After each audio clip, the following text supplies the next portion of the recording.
Law 7. Get others to do the work for you, but always take the credit. Judgment.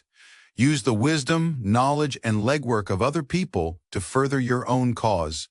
Not only will such assistance save you valuable time and energy, it will give you a godlike aura of efficiency and speed. In the end, your helpers will be forgotten, and you will be remembered. Never do yourself what others can do for you. Transgression and observance of the law. In 1883, a young Serbian scientist named Nikola Tesla was working for the European division of the Continental Edison Company. He was a brilliant inventor, and Charles Batchelor, a plant manager and a personal friend of Thomas Edison, persuaded him he should seek his fortune in America, giving him a letter of introduction to Edison himself. So began a life of woe and tribulation that lasted until Tesla's death. When Tesla met Edison in New York, the famous inventor hired him on the spot.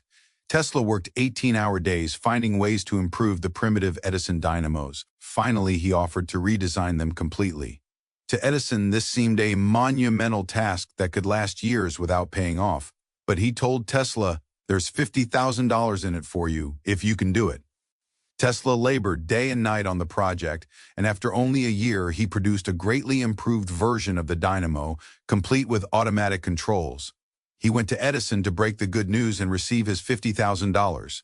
Edison was pleased with the improvement, for which he and his company would take credit. But when it came to the issue of the money, he told the young Serb Tesla, "You don't understand our American humor," and offered a small raise instead. Tesla's obsession was to create an alternating current system, AC, of electricity. Edison believed in the direct current system, DC, and not only refused to support Tesla's research, but later did all he could to sabotage him. Tesla turned to the great Pittsburgh magnate George Westinghouse, who had started his own electricity company. Westinghouse completely funded Tesla's research and offered him a generous royalty agreement on future profits.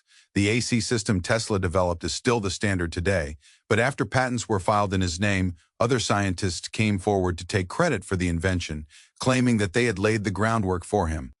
His name was lost in the shuffle, and the public came to associate the invention with Westinghouse himself. A year later, Westinghouse was caught in a takeover bid from J. Pierpont Morgan, who made him rescind the generous royalty contract he had signed with Tesla. Westinghouse explained to the scientist that his company would not survive if it had to pay him his full royalties. He persuaded Tesla to accept a buyout of his patents for $216,000, a large sum, no doubt, but far less than the $12 million they were worth at the time. The financiers had divested Tesla of the riches, the patents, and essentially the credit for the greatest invention of his career. The name of Guglielmo Marconi is forever linked with the invention of radio, but few know that in producing his invention, he broadcast a signal across the English Channel in 1899. Marconi made use of a patent Tesla had filed in 1897, and that his work depended on Tesla's research. Once again, Tesla received no money and no credit. Tesla invented an induction motor as well as the AC power system, and he is the real father of radio. Yet none of these discoveries bear his name. As an old man, he lived in poverty. The tortoise, the elephant, and the hippopotamus. One day the tortoise met the elephant, who trumpeted, "Out of my way, you weakling, I might step on you." The tortoise was not afraid and stayed where he was, so the elephant stepped on him but could not crush him. "Do not boast, Mr. Elephant, I am as strong as you are," said the tortoise, but the elephant just laughed. So the tortoise asked him to come to his hill the next morning. The next day, before sunrise, the tortoise ran down the hill to the river, where he met the hippopotamus, who was just on his way back into the water after his nocturnal feeding. "Mr. Hippo, shall we have a tug of war? I bet I'm as strong as you are," said the tortoise. The hippopotamus laughed at this ridiculous idea, but agreed.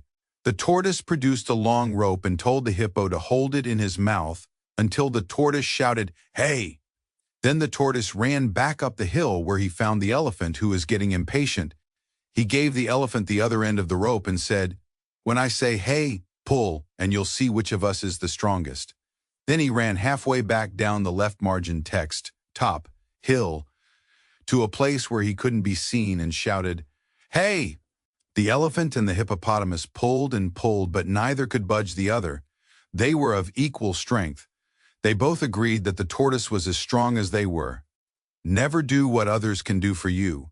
The tortoise let others do the work for him while he got the credit. Syrian fable. To be sure, if the hunter relies on the security of the carriage, utilizes the legs of the 6 horses, and makes Wang Liang hold their reins, then he will not tire himself and will find it easy to overtake swift animals. Now supposing he discarded the advantage of the carriage, gave up the useful legs of the horses and the skill of Wang Liang, and alighted to run after the animals, then even though his legs were as quick as Lu Qi's, he would not be in time to overtake the animals. In fact, if good horses and strong carriages are taken into use, then mere bondmen and bondwomen will be good enough to catch the animals. Han Fei-tzu, Chinese philosopher, 3rd century BC in 1917, during his later impoverished years, Tesla was told he was to receive the Edison Medal of the American Institute of Electrical Engineers. He turned the medal down. "You propose," he said, "to honor me with a medal which I could pin upon my coat and strut for a vain hour before the members of your institute.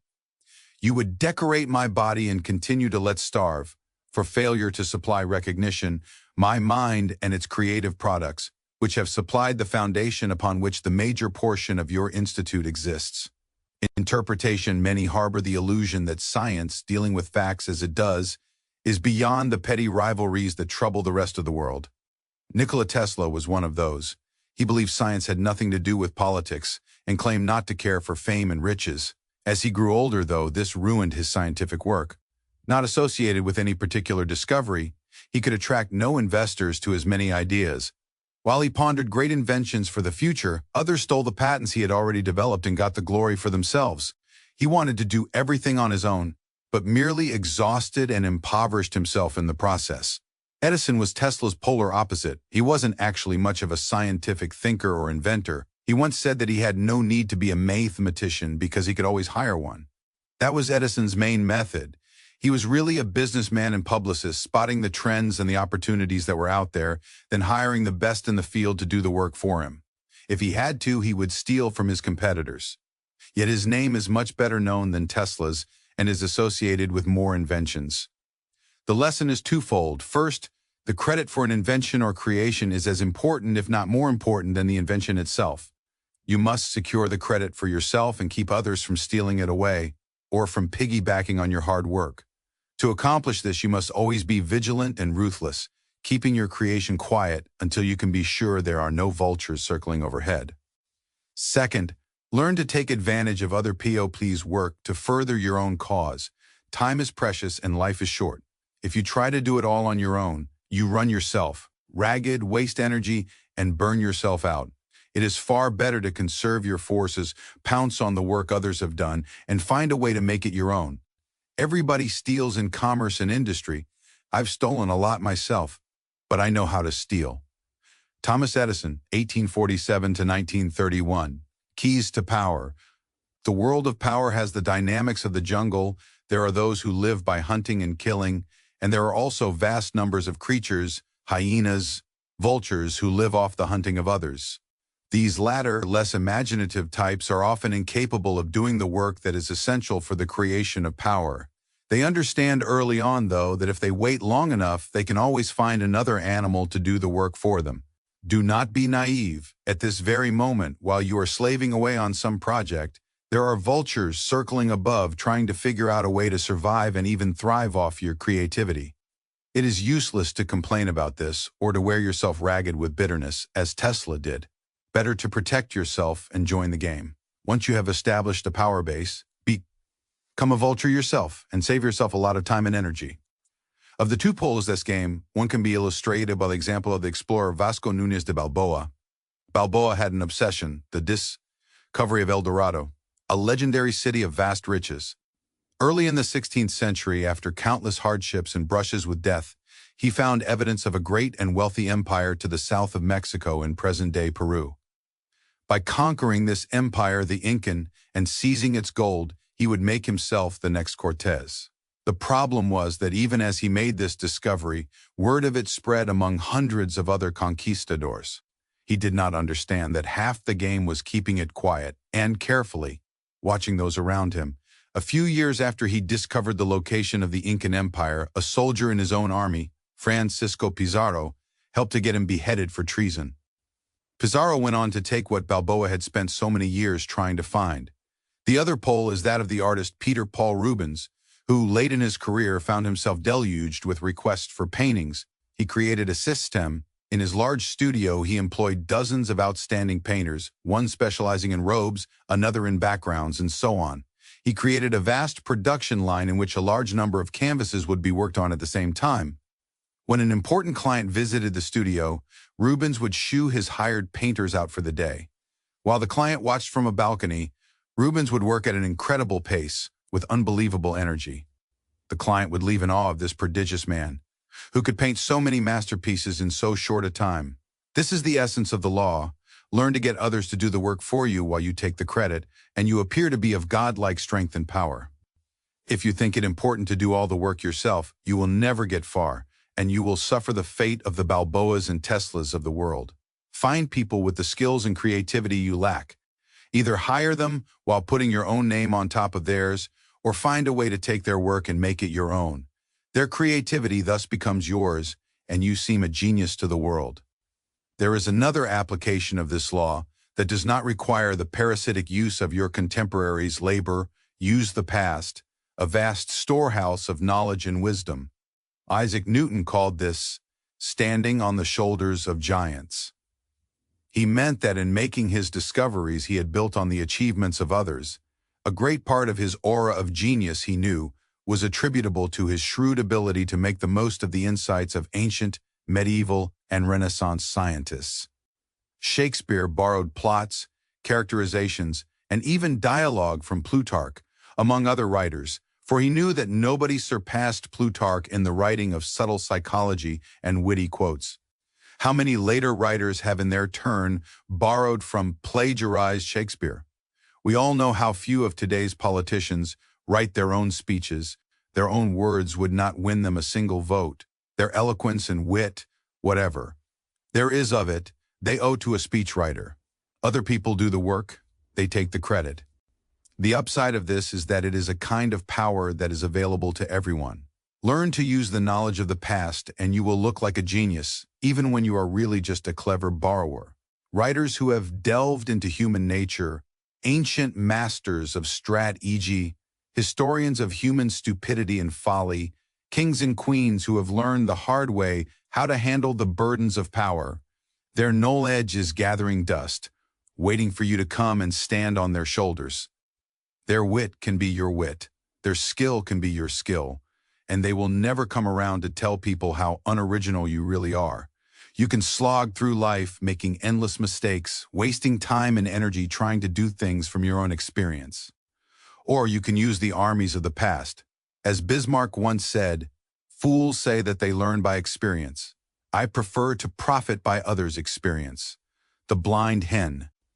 A hen who had lost her sight and was accustomed to scratching up the earth in search of food, although blind, still continued to scratch away most diligently. Of what use was it to the industrious fool? Another sharp-sighted hen who spared her tender feet never moved from her side and enjoyed, without scratching, the fruit of the other's labor, for as often as the blind hen scratched up a barleycorn, her watchful companion devoured it. Fables, Gotthold Lessing, 1729 to 1781. Image, section text. Image the vulture. Of all the creatures in the jungle, he has it the easiest. The hard work of others becomes his work. Their failure to survive becomes his nourishment. Keep an eye on the vulture while you are hard at work. He is cling above. Do not fight him, join him. Law 7. Get others to do the work for you, but always take the credit. Credit research. Inventor patent application. DC electricity system. Labor. Success achievement DC electricity system circa 1883 credit. Image the vulture. Of all the creatures in the jungle, he has it the easiest. Credit tortoise. Authority. There is much to be known, life is short, and life is not life without knowledge. It is therefore an excellent device to acquire knowledge from everybody. Thus, by the sweat of another's brow, you win the reputation of being an oracle. Baltasar Gracian, 1601 to 1658. Reversal. There are times when taking the credit for work that others have done is not the wise course. If your power is not firmly enough established, you will seem to be pushing people out of the limelight. To be a brilliant exploiter of talent, your position must be unshakable, or you will be accused of deception. Be sure you know when letting other people share the credit serves your purpose. It is especially important to not be greedy when you have a master above you. President Richard Nixon's historic visit to the People's Republic of China was originally his idea, but it might never have come off but for the deft diplomacy of Henry Kissinger. Nor would it have been as successful without Kissinger's skills. Still, when the time came to take credit, Kissinger adroitly let Nixon take the lion's share. Knowing that the truth would come out later, he was careful not to jeopardize his standing in the short term by hogging the limelight. Kissinger played the game expertly. He took credit for the work of those below him while graciously giving credit for his own labors to those above. That is the way to play the game.